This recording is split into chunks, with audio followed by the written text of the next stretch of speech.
If you were an American general arriving in Britain in early 1944, the first thing you noticed wasn't the weather, though the grey skies and cold drizzle certainly left an impression. What struck you first was the sense of a country that had already been fighting for years, fighting, bleeding, and adapting in ways the United States, still relatively new to the global war, had not yet experienced. American soldiers poured off ships in Liverpool, Bristol, Southampton, and Glasgow. They came wearing crisp uniforms, carrying brand new equipment, and filled with the energy of a nation whose factories were humming and whose confidence bordered on unstoppable. But they stepped into a Britain that bore the marks of something the Americans had not lived through: survival under siege.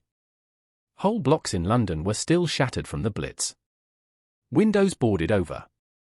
Streets patched with rubble. Children walking to school past the shells of buildings their parents once shopped in. Searchlights still mounted on rooftops, ready for another night raid that, thankfully, never came. To the Americans, it was like stepping inside the pages of a war novel. To the British, it was simply home. And into this landscape of resilience and exhaustion arrived a tall, composed general from Kansas, Dwight Eisenhower. He'd already spent 18 months trying to understand his British counterparts, sometimes admiring them, sometimes baffled by them. But now, in late 1943 and early 1944, he had a new job: Command Operation Overlord, the invasion of France. And that meant navigating not just the enemy across the Channel, but two powerful, proud, and wildly different military cultures under a single Allied flag. Eisenhower once remarked privately, "The British have an infinite capacity for taking pains." He meant it halfway as a compliment and halfway as a diplomatic sigh.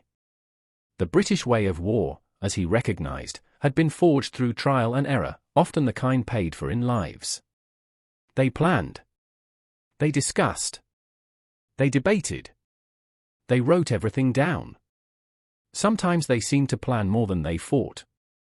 To American officers, newly arrived and restless to get into action, it could feel like walking into a board meeting when what they wanted was a boxing match. No one felt this culture shock more sharply than General Omar Bradley. Bradley, the calm, analytical Missourian who would command the American ground forces on D-Day, arrived in Britain ready to fight. He had been through North Africa and Sicily, had seen chaos, improvisation, and success delivered through grit as much as preparation. When he entered British planning rooms, he expected the same energy, people eager to get moving. Instead, he found maps, charts, diagrams, endless meetings, and tea. Always tea. One cold January day in 1944, Bradley stood inside a Quonset hut south of Bristol, arms folded across his chest, watching a group of British engineers unveil something that seemed to stretch the limits of imagination. They called it the Mulberry Harbour Project. On a large table sat carefully built models, miniature concrete blocks, floating roadways, breakwaters, ships repurposed as barriers. And the engineers explained, calmly, confidently, that Britain planned to build 2 entire artificial harbours in England, tow them across the English Channel in pieces, and assemble them off the Normandy coast. Bradley stared. He listened. He blinked. And when the presentation ended, he turned to his aide and whispered the line that would become legendary in Allied history. "The British have gone mad." He wasn't alone. Many American officers had exactly the same reaction. They respected British courage, the desert campaigns, the defense of their island, the stubborn refusal to surrender. But this? This felt like something from a Jules Verne novel, not a military plan. Still, Bradley didn't walk out. None of the Americans did. For all their doubts, they recognized something crucial: the British had been thinking about an invasion of France long before the United States had even entered the war. They had experience. And they had hard lessons written in blood that colored everything they did. The Americans had never been pushed into the sea. The British had lived that nightmare at Dunkirk. The Americans had never watched their capital city bombed night after night. The British had. The Americans had not spent years on the defensive, rationing food, materials, and manpower and relying on ingenuity to survive. And so the British planned. They planned as if their lives depended on it, because they had. And because they knew the cost of getting it wrong. Still, the cultural friction was real. When General George S. Patton arrived in Britain, ostensibly to command a fictional army group created for deception, he was both fascinated and infuriated by what he saw. Patton believed in speed, in bold action, in hitting the enemy so hard they never had a chance to recover. To him, war was movement, momentum, risk. So when he sat in British planning sessions, listening to officers outline dozens of contingency scenarios, if the wind shifts, we do this, if the tides are late, we do that, he scribbled in his diary with barely concealed contempt. They plan for defeat before they plan for victory. To him, it was maddening. To the British, it was survival. Yet even Patton, the most flamboyant and outspoken of American commanders, found himself impressed at unexpected moments. When he visited the British Commando training grounds in Scotland, he saw soldiers rehearsing amphibious landings with such precision, such relentless discipline, that he later wrote to his wife. These British commandos are tough as woodpecker lips. They train like they expect to fight the devil himself. The Americans were learning that the British way wasn't caution for caution's sake. It was preparation shaped by scars. Meanwhile, British officers observing the Americans had their own thoughts. They admired American energy, their technology, their sheer abundance of everything, from tanks to trucks to cigarettes. But they also saw arrogance. A confidence untouched by catastrophe. Officers whispered among themselves. They haven't lost yet. They don't understand what failure costs. None of it was personal. It was simply two nations bringing their histories, their traumas, their triumphs, and their identities into the same war room. In the months leading to D-Day, that friction, sometimes sharp, sometimes humorous, would become one of the defining elements of the Allied partnership. But in early 1944, as Eisenhower looked out across the English countryside, now filling with millions of Allied troops, one thing became clear: if the greatest amphibious invasion in history was going to succeed, these two cultures, one driven by aggression, the other shaped by endurance, would have to learn to work not just side by side, but as one. And that learning began the moment American generals first saw how the British prepared for war. January 1944. The Quonset hut in southern England was cold enough that breath hung in the air. General Omar Bradley stood with his coat buttoned to the throat as British engineers arranged their diagrams and wooden models on folding tables. They explained how each harbour, each one the size of Dover, would be built from hundreds of colossal concrete caissoons, some as tall as 5-story buildings. How they would be towed across the channel. How they would be sunk in precise positions to form an artificial port. How floating roadways would rise and fall with the tide. Bradley listened. His brow furrowed deeper with every sentence. When the demonstration ended, he leaned toward his aide, lowered his voice, and said what half the American officers in the room were thinking. The British have gone mad. It wasn't said with mockery. It was said with disbelief, with the quiet exasperation of a man who had seen plenty of war but nothing like this. Yet despite his astonishment, Bradley didn't leave the room. He stayed. He listened to questions, to explanations, to the absolute certainty in the engineers' voices. Something in their calm confidence gave him pause. Madness and brilliance often look the same at first glance. Still, Bradley's skepticism reflected a broader American reaction, an instinctive distrust of overly complex solutions. The American way? Simple, strong, direct. The British way? Ingenious, intricate, often bordering on bizarre. Nowhere was this more obvious than in the inventions of Major General Percy Hobart, a British military visionary who thought about tanks the way Leonardo da Vinci might have thought about flying machines. Hobart believed tanks could do more than shoot. They could adapt to any battlefield problem if you were creative enough. So he created a zoo of impossibly strange armored vehicles. Swimming tanks with collapsible canvas screens. Mine flail tanks that beat the ground with spinning chains. Bridge-laying tanks. Carpet-laying tanks that unrolled mesh over soft sand. AVREs that fired massive bunker-busting mortars. Even flamethrower tanks. When American officers first saw them, their reactions were almost universal. They laughed. They pointed. They shook their heads in disbelief. One U.S. colonel muttered, "What circus did these things escape from?" And so the Americans gave them a nickname that stuck. Hobart's Funnies. General Bradley watched demonstrations of the funnies on a cold March day. A Sherman tank rolled toward a lake, its canvas flotation screen unfolding like some accidental transformation from a comic book. Then, impossibly, the tank entered the water and floated. Motors churned. The tank actually swam across the lake. Bradley blinked. Next came the mine flail, spinning chains hammering the earth, detonating mines in bursts of earth and smoke. Bradley wrote later in his memoir, almost apologetically, the British had a solution for every problem, including problems that didn't exist. It was the most polite way he could say, "This is insane, but insanity has its advantages." And yet, something interesting happened next. Bradley stayed after the demonstrations. He asked questions, not sarcastic ones, not the kind meant to poke holes in the ideas, but serious, practical questions. What are the casualty estimates with these vehicles? How long would infantry be pinned on the beach without mine flails?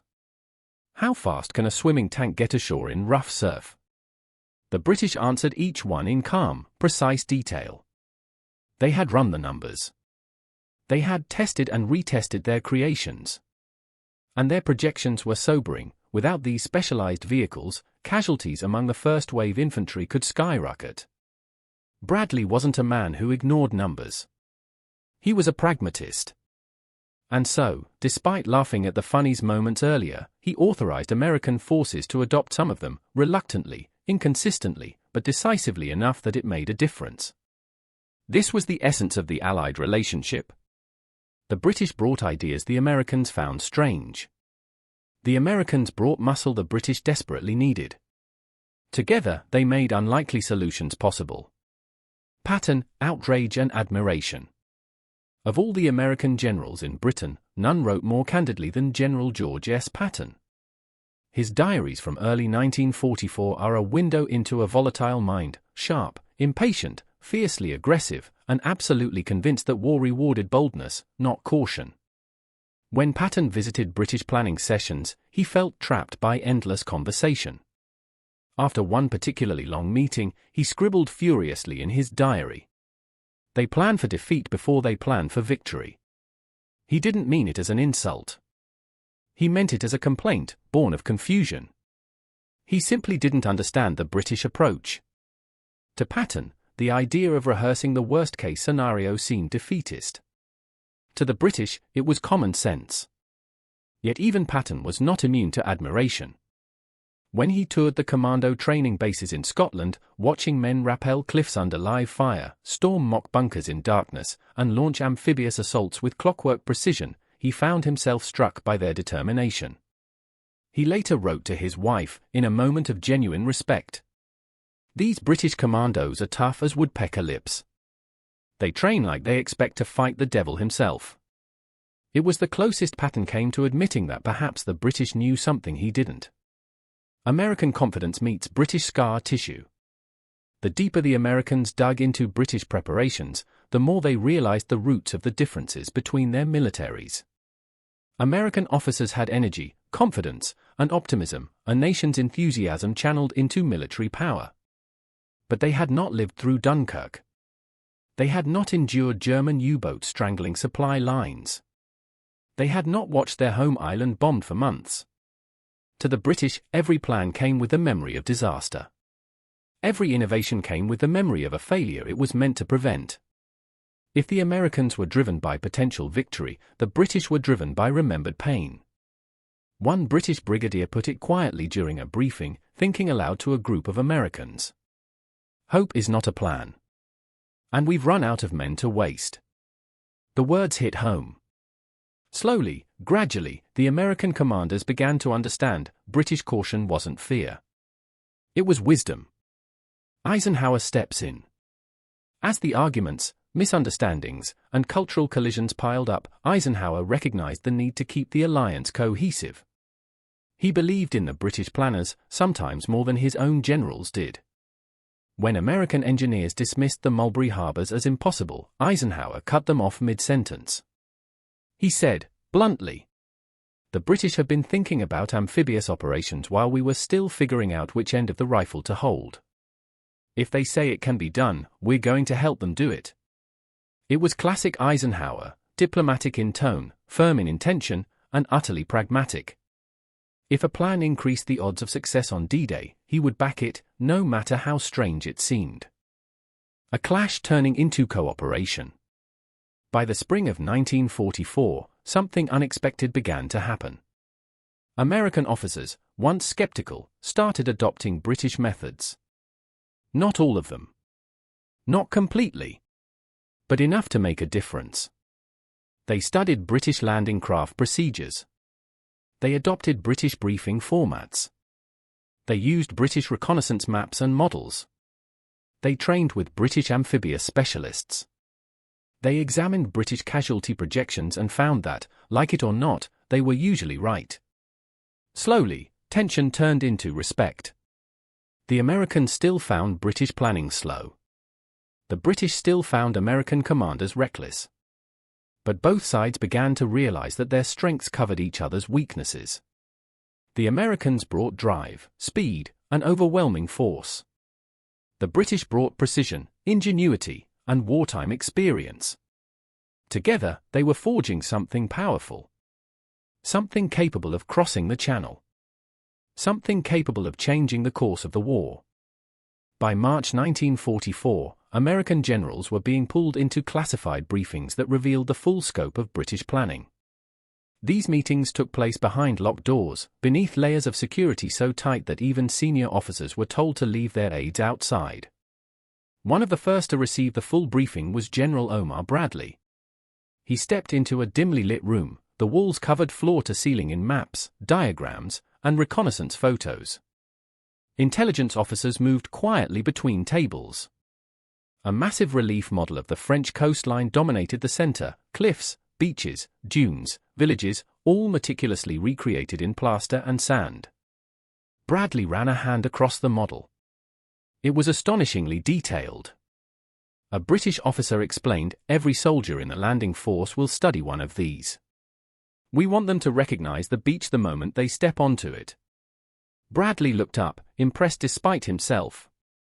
"Jesus," he muttered, "you've thought of everything." The British officer gave a restrained smile. "We try, General." The truth was, they had done more than try. They had spent years developing methods to ensure no detail, no matter how small, was left to chance. The British had built scale models of nearly every major landing beach in Normandy. Engineers used reconnaissance flights, submarine photographs, and even holiday snapshots taken by British tourists in France before the war. One American colonel stared at a plaster cliff on a model and asked, "How accurate is this?" The British engineer replied simply, "Within a foot and a half, sir." The Americans exchanged looks. Back home, their maps came from surveys and aircraft. The British, by contrast, had developed intelligence operations that pulled details from anywhere they could: postcards, fishing charts, lighthouse logs, shipwreck records. It wasn't just impressive. It was intimidating. To American officers, the British obsession with written orders was baffling. Every plan had a document, and every document spawned more documents. General Walter Bedell Smith, Eisenhower's chief of staff, once walked into a British planning meeting expecting a 20-minute update.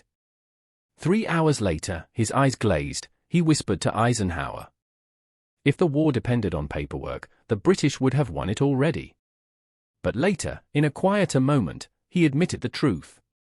In a memo to Eisenhower he wrote, "The British write everything down because when things go wrong, and they always do, someone needs to know what was supposed to happen." This was more than bureaucracy. It was institutional memory. It was a nation making sure the mistakes of the past weren't repeated, and then came the most extraordinary revelation of all. The British deception operations. Operation Fortitude. Bradley, Patton, Hodges, and a long list of American generals filed into briefing rooms in March 1944 to hear what the British Secret Services had been quietly building for years. A British intelligence officer began the presentation with a simple sentence. "Gentlemen, before D-Day can succeed, the Germans must believe the invasion will land at Pas-de-Calais." What followed left the Americans speechless. The British had created an entire fake army group, the First U.S. Army Group, or FUSAG. It had fake divisions, fake regiments, fake command posts, fake radio traffic, fake supply dumps, even fake landing craft. Patton was named its commanding general because the Germans believed he was the Allies' best offensive commander, and the British made sure the Germans kept believing it. Inflatable tanks sat in fields. Wooden aircraft parked on fake airstrips. Trucks drove in loops to simulate army movement. Double agents fed carefully crafted lies to the Germans. London controlled almost every spy the Germans believed were theirs. When Bradley heard all this, he sat in stunned silence before saying, almost to himself, "Good God, they've been fighting the Germans with ghosts." The British deception was so convincing that German commanders held entire divisions in the wrong place for weeks. This was war by imagination, and the British were masters of it. The Americans' understanding of British innovation deepened when they finally met Major General Percy Hobart in person. He was a small, intense man with a sharp gaze, an engineer at heart, a visionary by temperament. When he explained his strange tanks, his passion was unmistakable. At one demonstration, an American officer asked, "Why so many designs? Why so many different tanks?" Hobart replied sharply, "Because the Germans are very good at defense. And because the men landing first deserve every possible advantage we can give them." His voice cracked slightly on the word men. Suddenly, the machines didn't seem funny at all. They seemed necessary. Humane, even, devices meant to save lives. As American generals were exposed to more British ideas, something subtle but profound happened. Their attitudes began to shift. Courtney Hodges, commander of the U.S. First Army under Bradley, walked through a British staging area one afternoon.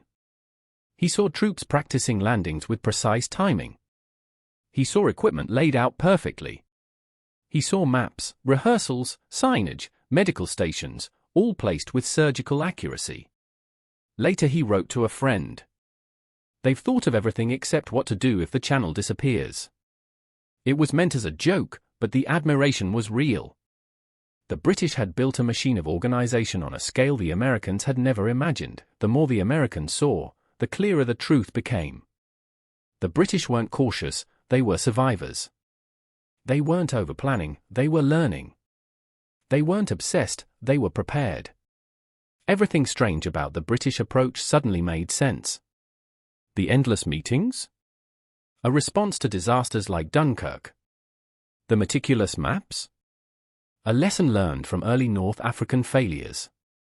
The deception operations? A weapon forged from necessity when they lacked manpower. The bizarre tanks? A solution to lethal obstacles encountered in earlier landings. The Mulberry Harbors? A response to German control of French ports.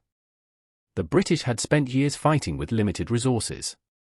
Innovation wasn't a luxury, it was survival. Throughout this process, Eisenhower played the role of mediator, diplomat, and bridge builder. He understood both cultures. American boldness. British caution. American improvisation. British preparation. He often joked that commanding the Allies was like holding onto two wild horses and hoping they run in the same direction. But behind the humor lay deep strategic insight. After one marathon planning session with British staffers, Eisenhower rubbed his eyes and said to his aide Harry Butcher, "The British prepare like they're attending a funeral. We prepare like it's a football game." He didn't mean one way was better than the other. He meant that both reflected their history, their culture, and their identity. And for the invasion to succeed, they needed both mentalities, one for caution, one for momentum, one for detail, one for drive. By April, millions of Allied troops filled southern England. Training areas pulsed with energy.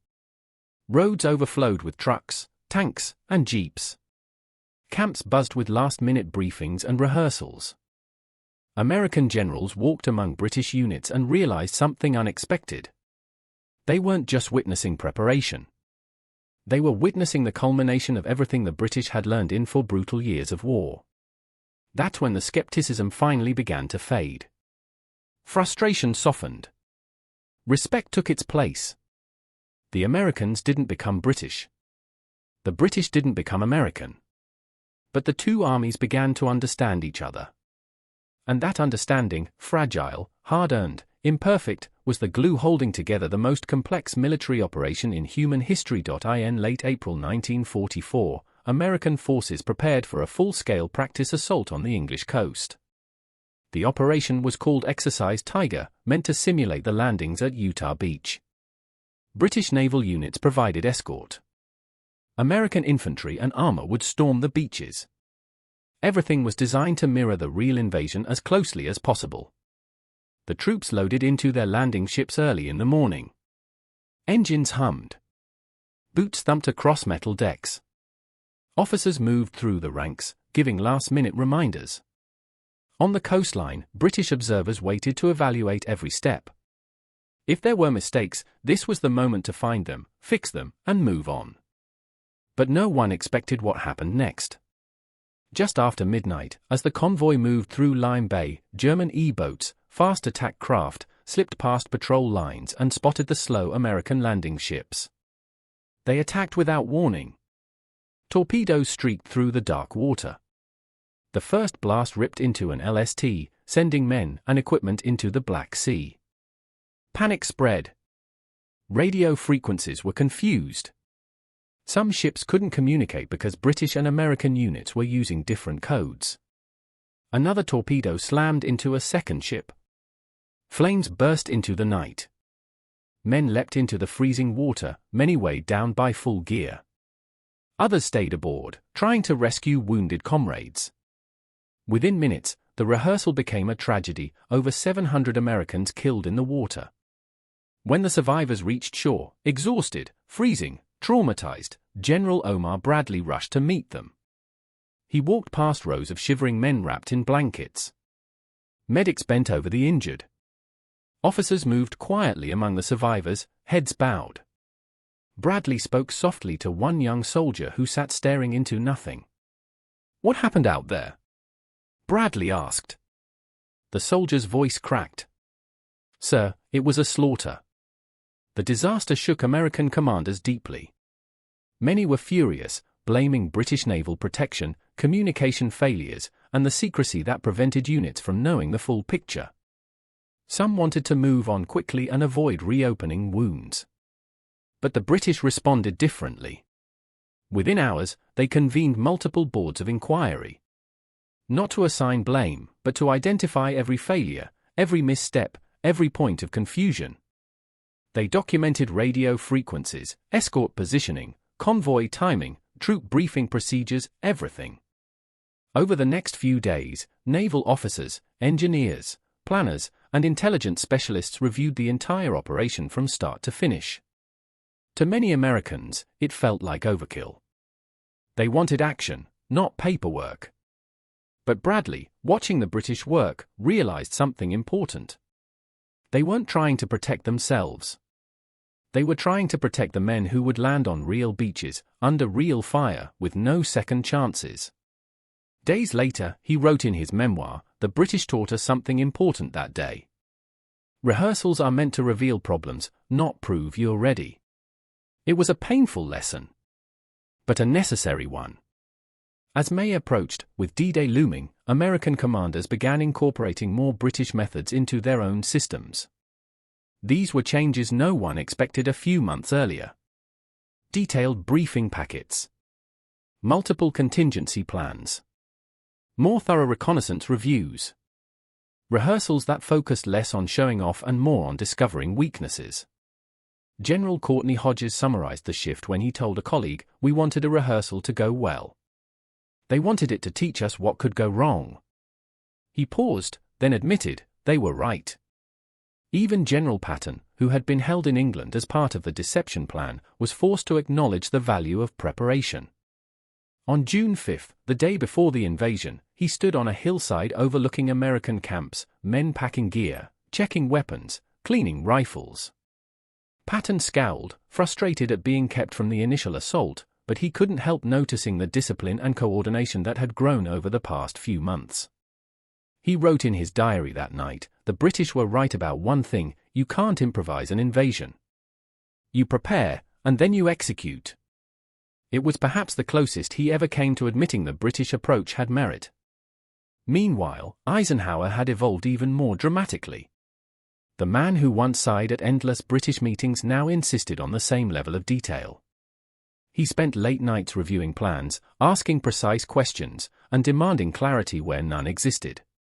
British staff officers began to remark, quietly, that Eisenhower was starting to sound a bit like one of them. American officers joked that he'd been infected by British paperwork. But Eisenhower knew what was at stake.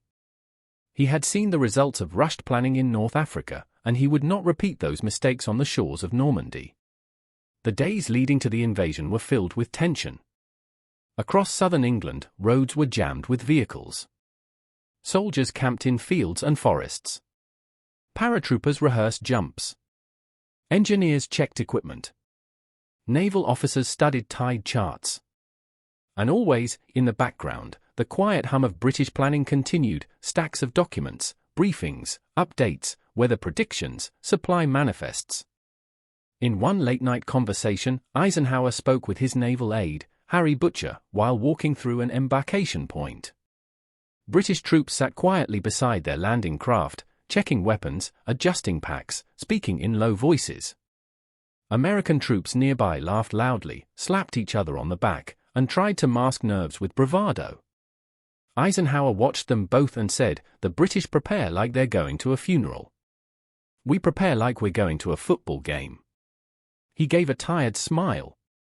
Both ways get you ready to face death. By June 5, the night before the invasion, the two cultures had shaped each other. American energy and British discipline blended into a single force.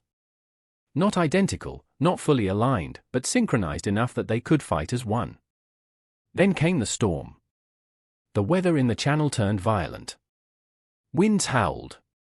Waves rose. The invasion hung in the balance. Some American commanders urged delay. Others said go. British meteorologists studied every shift in pressure and every flicker of cloud movement. And in a moment history would remember forever, they identified a narrow window, a brief, fragile break, just long enough for the invasion to proceed. Eisenhower listened, weighed the risks, then said two words that shaped the century. "Let's go." And everything the Americans had learned from the British, every rehearsal, every model, every contingency plan, every strange invention, every frustratingly detailed briefing, would be tested in the cold surf of Normandy. Dawn broke slowly on June 6, 1944. Grey clouds drifted low over the English Channel, and the wind carried the smell of sea spray and diesel exhaust. Thousands of ships moved steadily toward the coast of France, an armada larger than anything the world had ever seen. And inside those ships were British and American soldiers who had trained together, planned together, and come to understand each other in the months leading up to this moment. As the landing craft rocked violently in the waves, many American commanders found themselves thinking back to the endless British rehearsals they had once resented. The briefings, the diagrams, the contingency plans, they all felt suddenly, undeniably necessary. There was no room for improvisation inside these steel boxes. Only readiness. When the ramps dropped on the beaches of Normandy, chaos surged in instantly. Machine gun fire ripped across the water. Artillery shells burst in white plumes. The surf turned red. Many of the specialized tanks and craft struggled in the rough seas. But the ones that made it ashore did exactly what Hobart had designed them to do. Swimming tanks rumbled forward, giving cover to infantry who desperately needed it. Mine flail tanks beat paths through deadly beach obstacles. Armored vehicles blasted through sea walls and bunker lines. On the British and Canadian beaches, the funnies saved lives, hundreds, perhaps thousands. Soldiers who might have been pinned down in the surf found themselves advancing behind armored support that would never have existed without British imagination. For the Americans, who had adopted fewer of Hobart's inventions, the fighting was brutally difficult. But even so, the influence of British planning was everywhere, in the landing schedules, the naval bombardment timing, the intelligence about German positions, the contingency routes inland. For months, American generals had been skeptical of British methods. Now, standing in the storm of battle, they understood why the British had insisted on so much preparation. Why they had built models. Why they had created strange tanks. Why they had obsessed over tides, wind, surf, sand, and soil. Because war punished every mistake. Behind the front lines, on ships at sea, Eisenhower watched the reports come in with a calm face that hid the hurricane inside him. Weather, resistance, casualties, misdrops, every update shaped the picture of the invasion's fate. And yet, through it all, he kept returning to one thought he had written in a letter weeks before. The British taught us that preparation isn't the opposite of aggression. It is what makes aggression possible. Hours passed like days. Then word came that despite shocking losses at Omaha, the Americans were gaining ground. Utah was secure. The British and Canadians were pushing inland at Gold, Juno, and Sword. The airborne troops had seized key bridges and crossroads. The Mulberry Harbor towed behind British tugs arrived offshore and began its assembly. Everything the Allies had argued about, every method, every technique, now came together in motion. Bradley watched the reports with growing respect for the Allies he had once doubted. He turned to one of his staff officers and said, with a tone of genuine humility, "I'll tell you this. Without the British planning, we'd have been thrown back into the sea." Patton, still in England as the decoy commander for the fictional army group, walked into his office, slammed the door, and stared at the map. His hands trembled, not from anger this time, but from admiration. Later that evening, he wrote a short note in his diary, the words cramped, emotional. "Montgomery's meticulous planning may drive me mad, but he got more men off those beaches alive today than my instincts would have." For Patton, it was as close as he would ever come to saying it, the British way worked. Meanwhile, deep in their command posts, British officers followed the landing hour by hour. Many of them had been part of the planning since before the Americans even entered the war. They'd lived with these maps for years. They'd rehearsed every possible German reaction. They'd prayed the deception operations would hold. And they did. German divisions waited near Calais, convinced by the British ghosts, the fake army, the wooden tanks, the double agents, that the invasion at Normandy was just a feint. Even after the landings, German commanders hesitated, still expecting Patton's phantom forces to appear somewhere else. It was deception as powerful as any artillery barrage. And it bought the Allies time, precious, priceless time. Days later, when Eisenhower visited the beaches, he walked past wrecked vehicles, destroyed bunkers, and exhausted troops catching sleep in the sand.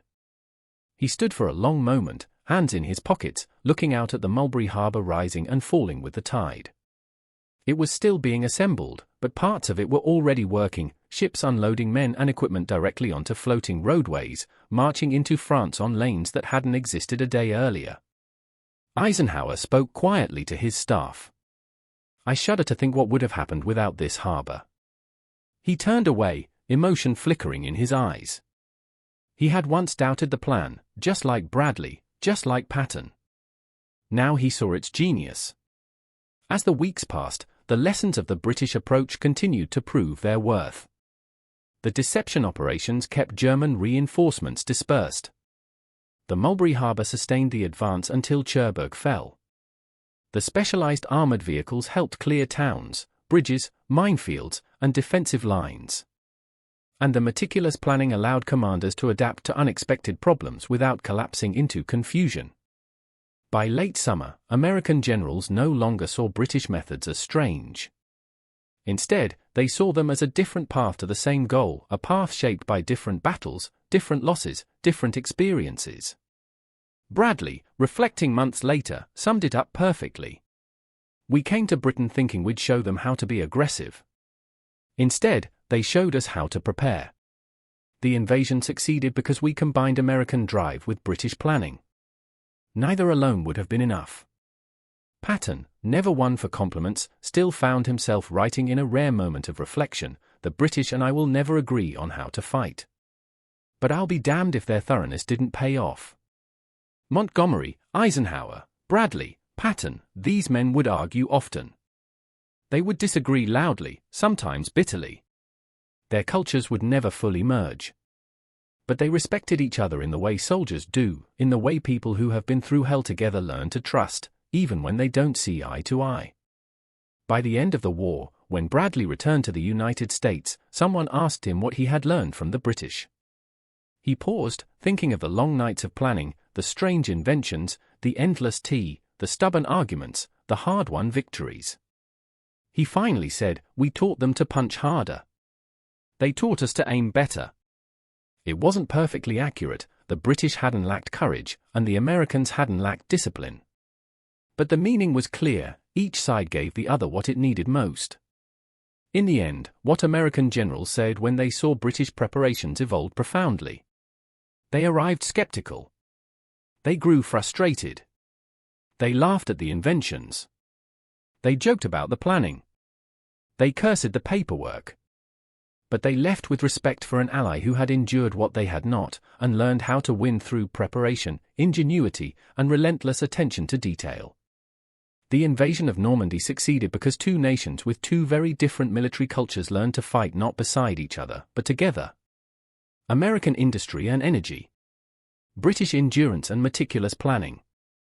Combined into a single force capable of striking the blow that would liberate Europe. And that is the real story behind those early reactions, the disbelief, the frustration, the admiration that followed. It wasn't just about harbors or tanks or deception.